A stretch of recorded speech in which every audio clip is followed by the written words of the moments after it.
I'm all set for life marrying into wealth. While you continue to struggle in your modest existence, Bob jeered with a smirk, throwing condescending words my way. His shrill voice pierced the air, disrupting my relaxing break in the hotel lobby. I wondered where he had met his new wife, a president's daughter, no less. Julie, the daughter of Johnson Enterprises. Bob, with his middle-aged man's laugh, seemed oddly proud, but the mention of Johnson Enterprises caught my attention. It sounded familiar. But which company was it? Ah, yes. I recalled the details about Johnson Enterprises, and a proud smile spread across Bob's face. Meanwhile, I struggled to suppress a laugh bubbling up inside me. My name is Amy.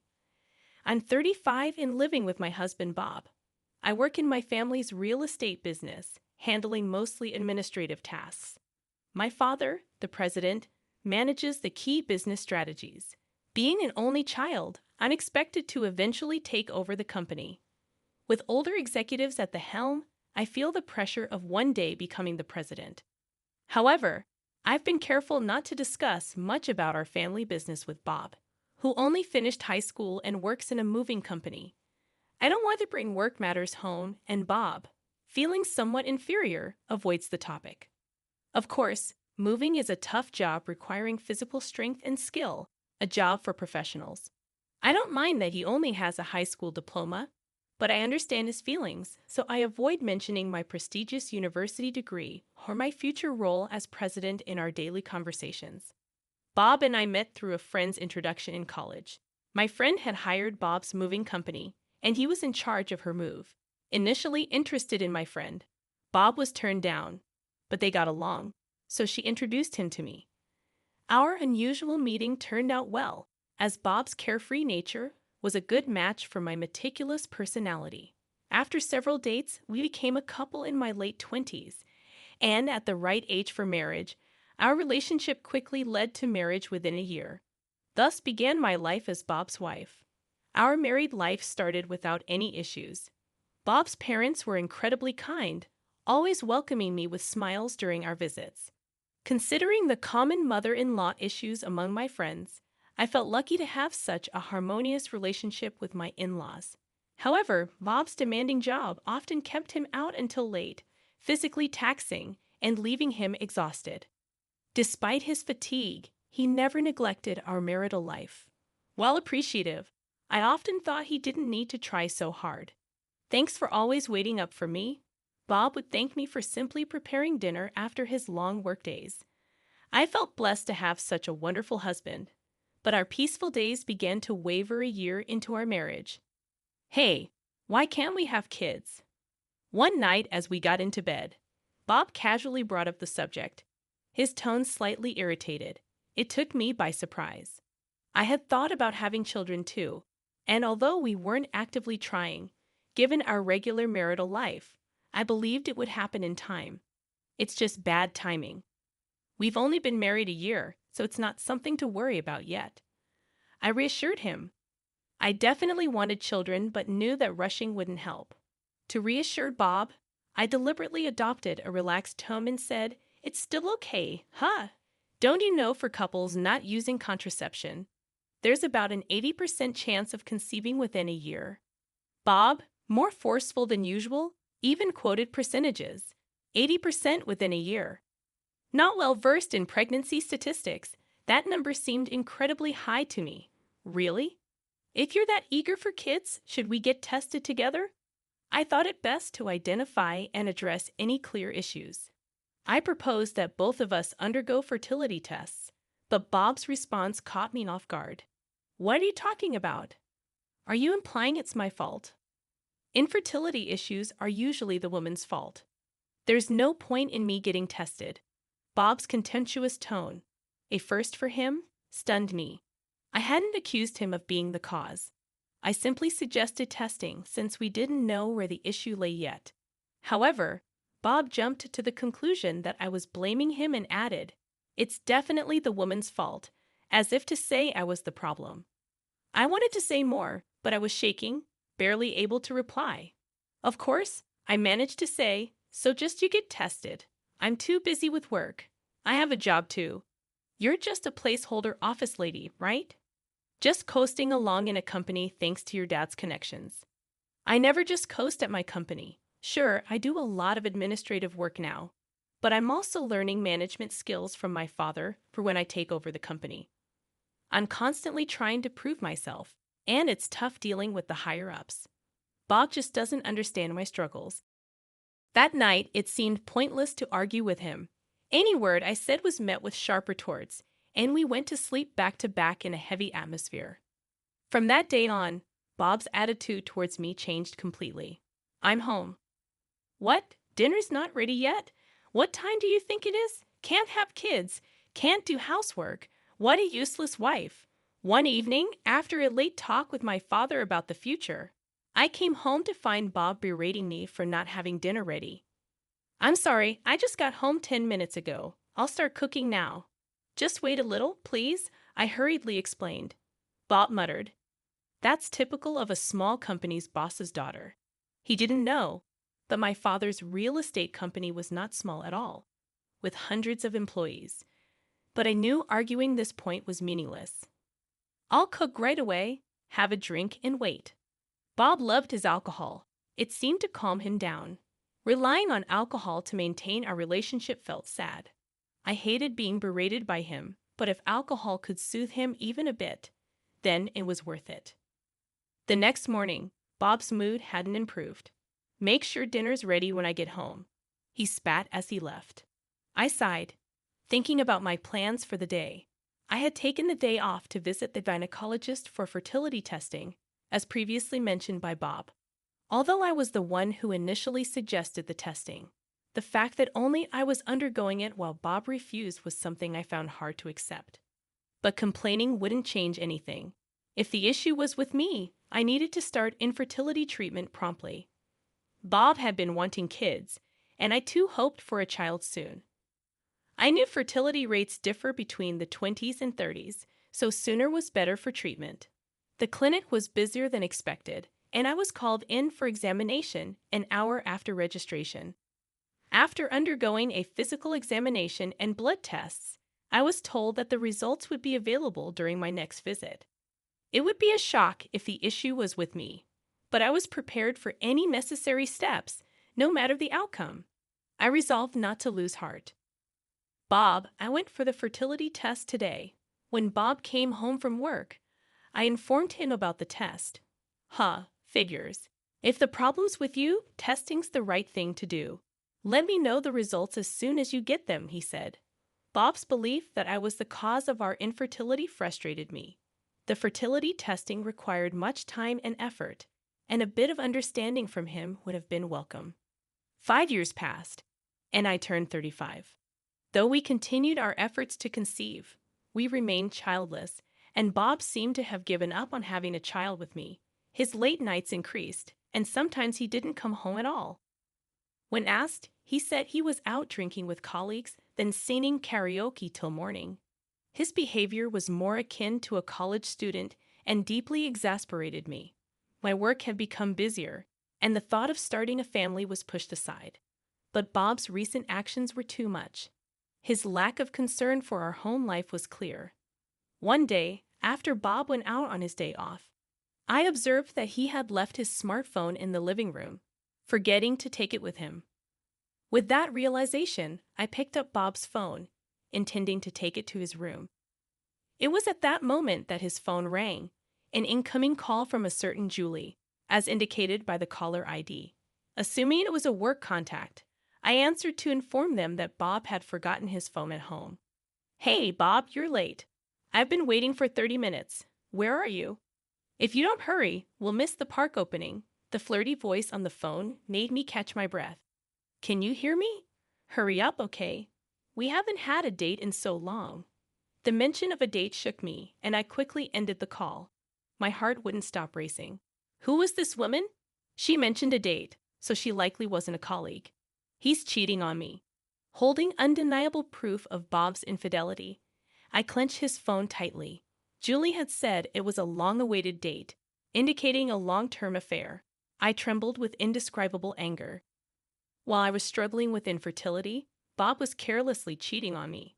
His recent distance now made sense. He no longer needed me. Unforgivable. Determined to make Bob pay, I started collecting evidence of his infidelity. It wasn't hard to gather proof. First, I easily unlocked his smartphone using his birth date. The call history was filled with Julie's name. When I opened the messaging app, I found numerous messages between Bob and Julie, filled with embarrassingly affectionate words that made me feel nauseated. I took photos of these pieces of evidence with my phone. After placing Bob's phone back in his room, I spent the day as if nothing had happened. After a month of a strange marriage, my father, the company president, summoned me to his office. "I have something important to discuss with you," he said gravely. Shocked by his words, I couldn't believe what I heard. "Is that true?" I asked. "Yes, so I'm counting on you." Disturbed, I returned to my office, barely concentrating on work. That evening, Bob suggested we separate. Having found evidence of his affair, I had been contemplating when to bring up divorce, but him initiating it saved me the hassle. "Yes, let's divorce." "Really?" Because I had readily accepted the divorce, Bob seemed surprised. Perhaps he was happy about being able to be with his mistress, a woman named Julie. His face was filled with an unmistakable joy that I found irritating. Despite my irritation with Bob's expression, I signed the divorce papers he offered. "I can file these tomorrow. I'll be leaving this house." "Okay. Are you sure about the mortgage?" I anticipated he would want me to leave, so I casually asked. "Oh yes, I'm fine." Bob's job was demanding but not high-paying. I doubted he could handle the mortgage alone. But since he initiated the divorce and was the one cheating, I felt no obligation to help. I packed and left the house 3 days later, moving back to my parents' house nearby. My parents initially seemed concerned when I told them about my divorce. But when I explained that Bob had cheated on me, they became furious. They repeatedly reassured me that it was the right decision to part ways with such a man. I threw myself into work, trying to forget about Bob. Before I realized it, a year had flown by. I was so engrossed in my work that I lost sight of everything else. It was astonishing. One day, while relaxing in the living room, my dad approached me. "Why don't you take a break and go on a trip? It's going to get busy starting next month." Guess he thought I'd been working too hard and needed a distraction. Indeed, I had been overwhelmed with various things lately and felt mentally exhausted. Thinking a little trip wouldn't hurt, I took up Dad's suggestion and decided to travel to the Northeast. It was my first solo trip, and I was both nervous and excited. The air in the Northeast was crisp and seemed to cleanse my weary soul. Interacting with the locals who helped me navigate and chatting with the owner of a bar, I found everyone to be incredibly kind, which gradually healed my spirit. I had booked a hotel in Seattle, the most famous and largest around here, thinking, why not enjoy the trip to the fullest? After checking in, I relaxed in the lobby with a welcome drink. The fatigue from the journey seemed to melt away, feeling utterly comfortable. Jokingly considering moving to Seattle, a familiar voice called out, "Ha! Hey, what are you doing here?" I spun around, startled by the unmistakable voice of my ex-husband, Bob, entering the lobby with 2 large suitcases and a young woman in her early 20s. She had flawless skin, bold makeup, and striking red nails, despite the chilly Northeast weather. Wearing a short skirt with bare legs, I stared at Bob and the woman in disbelief, unable to contain my curiosity. "Why are you here, and who is she?" I blurted out, even though I wasn't sure if I wanted to know. "Oh, let me introduce you. This is Julie, my new wife. We're on our honeymoon.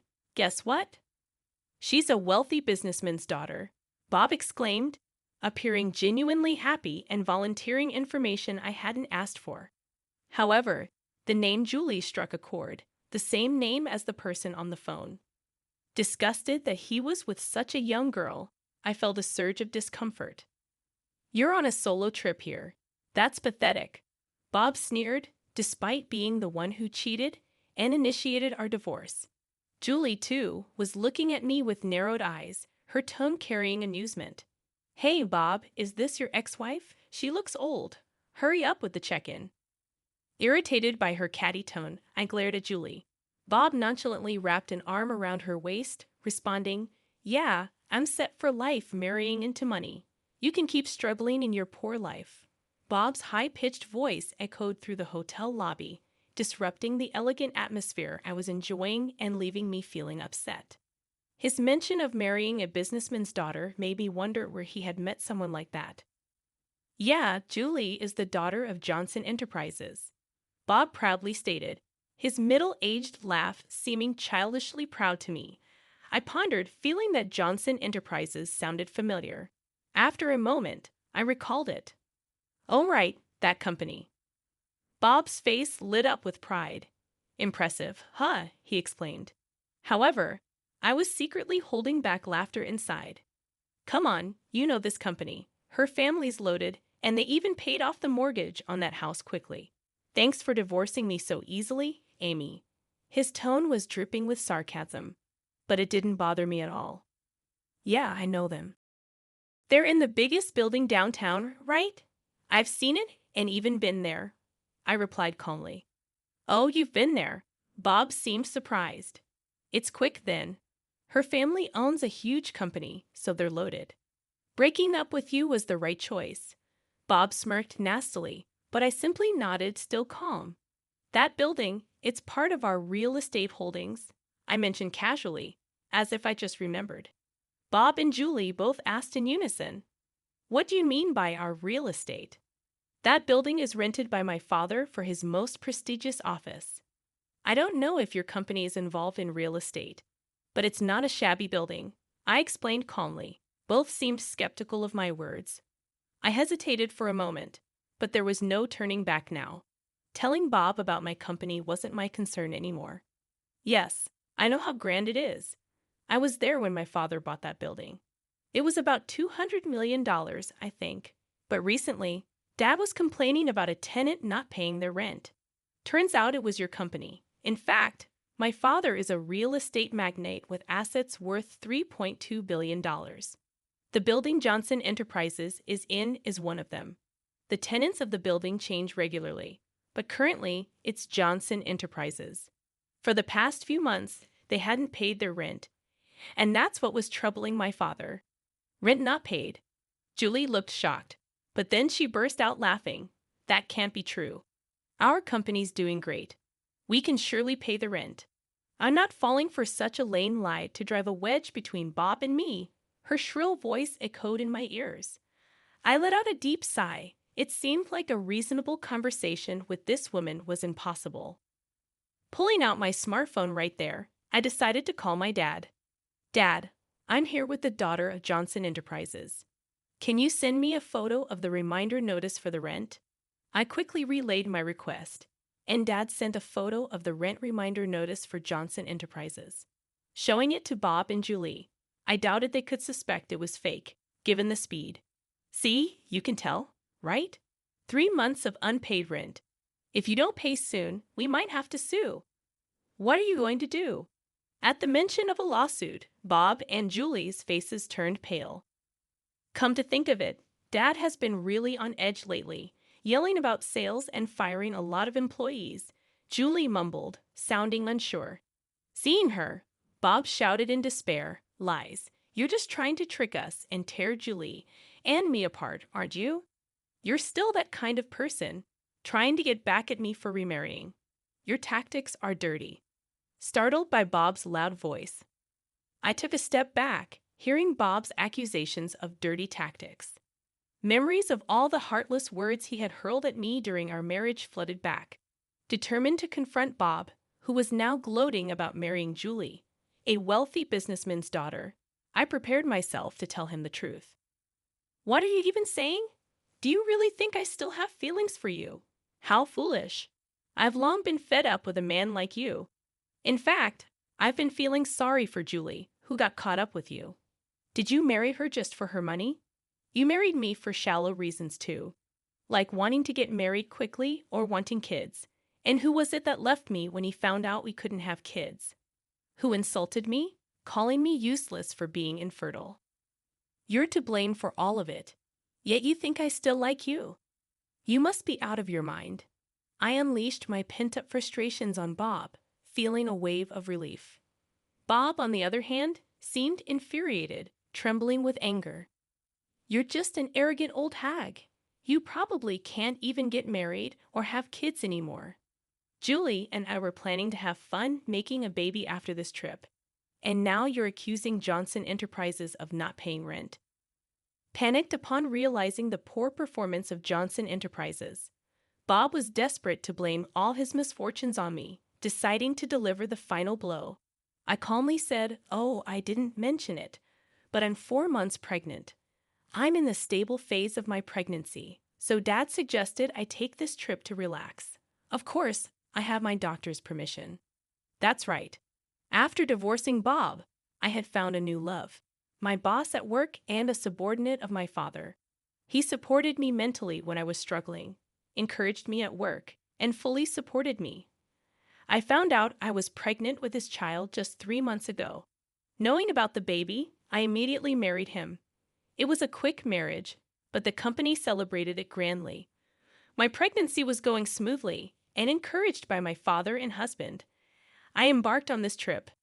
And just before breaking up with Bob, my father had told me he was retiring as CEO next month. He decided to retire after being diagnosed with diabetes and thinking it was time to step down. Therefore, I would inherit my father's assets. This made it easier for me to accept the divorce from Bob. Even without Bob, I knew I could live a full life. The word pregnant slipped effortlessly from my lips, leaving Bob shouting, "What? You're pregnant? So, were you using birth control when we were married? What's going on?"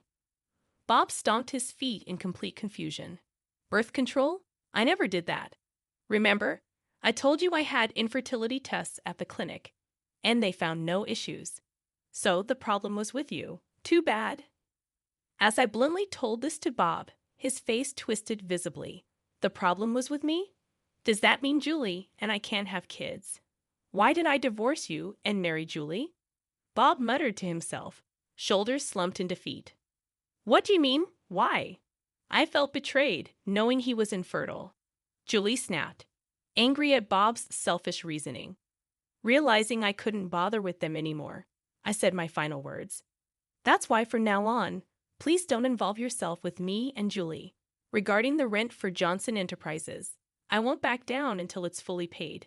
If you plan to continue renting that building, please pay the overdue rent soon.